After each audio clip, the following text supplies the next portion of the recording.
Next time on Haunted Love, Shadow of Love, Ryan, Alina, and Henry faced the terrifying truth. The haunted mansion was alive, and it was speaking to them. Ryan couldn't sleep as the bride's ghost haunted his dreams. Alina discovered an old journal filled with warnings and love letters drenched in sorrow. Henry heard whispers no one else could. The trio followed the clues to a long-forgotten room, sealed for decades. Inside, a blood-stained bridal dress and a cursed mirror that shattered with a scream. And as darkness consumed the room, the haunting voice returned. "She's still watching." The Havli may have collapsed, but the curse has only begun to rise.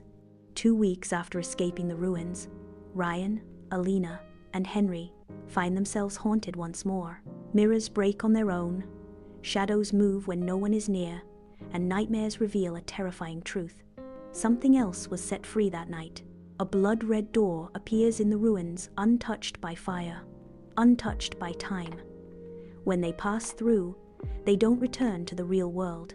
They enter a twisted reflection of the mansion, where pain breathes and every memory bleeds.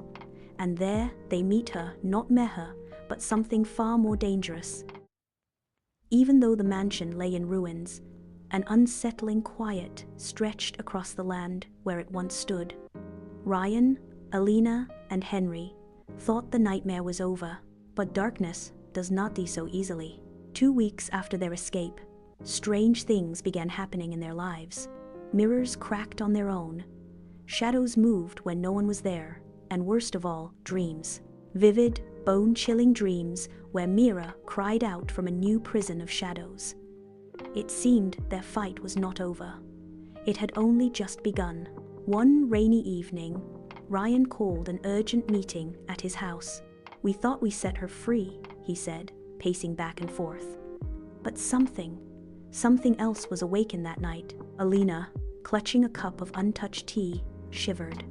"It's like she left something behind." Henry sat silent, haunted. Or maybe she wasn't the only one trapped in that mansion. Lightning cracked outside, illuminating the faces of the trio twisted in fear. A decision was made. They would return to the ruins.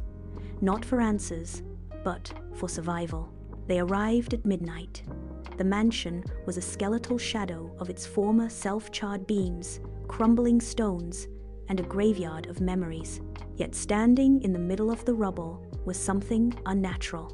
A door, perfectly intact, freestanding, leading to nowhere. Alina gasped. This wasn't here before. The door pulsed with a sickly red glow. Without hesitation, Ryan grabbed the handle. A shock ran through his body, and the world around them twisted violently. They were no longer in the ruins. They stood inside a version of the mansion that was not broken, but pristine, almost too pristine, gleaming unnaturally under blood-red skies. "This is a reflection," Henry whispered. "A memory or a prison." A figure appeared ahead. A woman in black bridal clothes, her face covered entirely by a blood-soaked veil. Not Mira, someone else. The figure spoke in a voice that slithered into their minds. "You freed the wrong spirit." Realization hit like a hammer. By freeing Mira, they had accidentally released something darker, something that had been trapped alongside her, masked by her sorrow. Alina's voice trembled. "Who are you?" The woman lifted her veil. Her face was a grotesque mockery of beauty, half-rotted, her mouth stitched closed with threads of human hair. The air grew thick with despair. The woman pointed toward the mansion's grand staircase. There, dozens of other figures waited, victims, specters of those who had died, trying to escape her wrath. And now they were next. Ryan pulled Alina and Henry behind him. "Run!" But the floor shifted under their feet, becoming a river of grasping hands pulling them downward. "Fight it!" Alina screamed, kicking and thrashing. They managed to break free, dashing up the staircase into a hallway where doors slammed open and shut, each one revealing horrifying visions. A man trapped inside a mirror, screaming, a woman being buried alive in walls that bled, children laughing with mouths full of broken glass, Every room told a new nightmare. Finally, they found a grand hall lined with statues. At the center stood a colossal sculpture of the woman in blacker arms outstretched as if welcoming them into death. In her chest was embedded a dark ruby pulsating with evil. "The heart," Henry breathed. "It's her anchor." Alina nodded, determination flaring in her eyes. "We destroy it, we destroy her." But as they stepped forward, the statues came alive, stone guardians of her cursed soul. The battle was furious. Spectral claws raked their skin.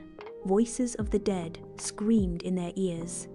Ryan fought through the storm of spirits and shadows, finally reaching the statue. He plunged the ceremonial dagger still stained from Henry's earlier vow into the ruby. A deafening scream split the air. The world shattered like glass. They awoke among the ruins, lying on the cold earth. The freestanding door was gone. The nightmare ended for now. But Ryan, Alina, and Henry knew something the others would never understand. The darkness never truly disappears. It simply waits, watches, hungers, and one day it would call again. They fought shadows, spirits, and stone guardians, but at the heart of the nightmare stood a monstrous truth. A woman in black, veiled and stitched shut, bound to a cursed ruby, pulsing with rage. Ryan plunged the sacred dagger into her heart. The world shattered. And once again, they woke in the ruins, alive but not free, because evil never dies, it waits. And this spirit, this forgotten sin, has just begun to awaken. Next episode, The Room That Shouldn't Exist. Subscribe now. The mansion has your scent, and it's not done feeding.